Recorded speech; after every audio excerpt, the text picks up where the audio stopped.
Несвоевременная оплата налоговых сборов грозит гражданам административной ответственностью в виде начисления пени или же судебных взысканий. Бывают случаи, когда налогоплательщик не получил уведомления от инспекции и потому не произвел уплату какого-либо налога. Одной из причин может быть, что общая сумма по налогам, обязательным для уплаты, составляет менее 100 рублей. В таком случае уведомления не высылаются.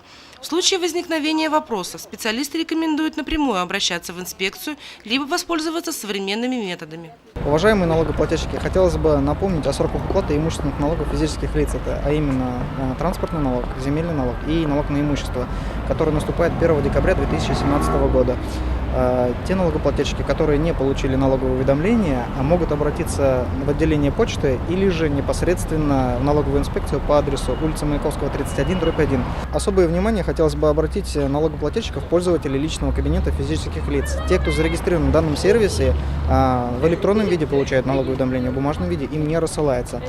Если пользователь личного кабинета по какой-либо причине не может попасть на свою страничку, необходимо будет обратиться в налоговую инспекцию за обновлением своего пароля логина или же для получения самого налогового уведомления. Пользователи портала государственных услуг могут также со своим паролем и логином от портала государственных услуг зайти в личный кабинет налогоплательщика физического лица и оттуда получить всю полную информацию.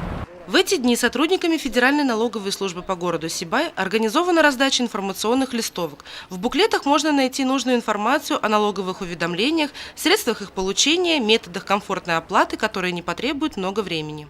Уважаемые налогоплательщики, хотелось бы обратить ваше внимание о том, что у нас 10 ноября с 8 утра до 8 вечера и 11 ноября с 9 утра до 3 дня будут проводиться дни открытых дверей по имущественным налогам физических лиц. Если у вас возникли вопросы по уведомлениям или вы что-то не получили, можете обратиться непосредственно к нам по адресу Маяковского, 31/1.